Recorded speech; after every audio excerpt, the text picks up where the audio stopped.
Hi everyone, I just found a really cool sea lemon.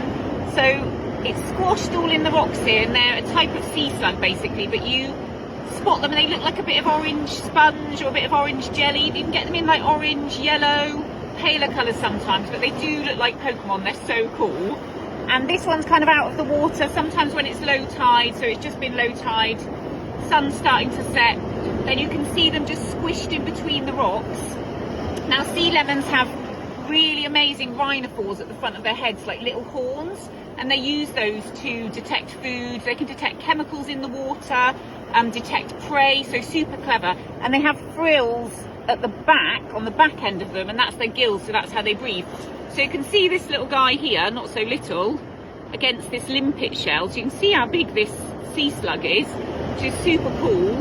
Bright orange as well, so it was quite easy to spot in the rock pool. Oh, just they're fast movers, so moving down the rock here, and you can see the rhinophores at the front here, and I'll pop it in the water in a minute and you can have a look and see the rhinophores will stick out and its gills will come out of the back. They're out of the water, you know, a little bit in and out of rock pools, so I'll just pop it back in again.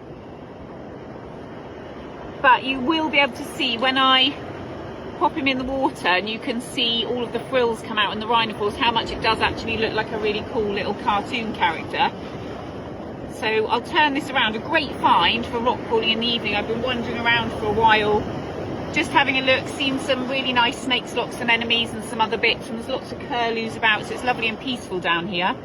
So this guy's on the move, and what I'll do is I'll turn the camera around now and you guys can have a proper look at the rhino. So here's the sea lemon, guys, and we can see when immersed in the water we've got those lovely rhinophores. Look, really clear to be able to see there. So the little horns at the front, which very cleverly this sea lemon, this sea slug, uses to detect prey, as I said, detect food, detect chemicals in the water, detect temperature changes in the water, I believe. And also we've got these lovely fluffy gills at the back, which is what it breathes through. It does have this really kind of crazy, bumpy, warty skin, which can actually be different colours. So you have got some pinks in there. I have seen bright yellow sea lemons.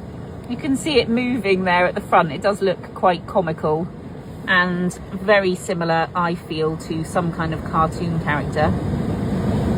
Great to do macro photography of, if any of you have a camera that will do that. Oh, we've got the lovely, look at the gills moving, look, these frilly gills, because we are getting swamped by the tide coming in.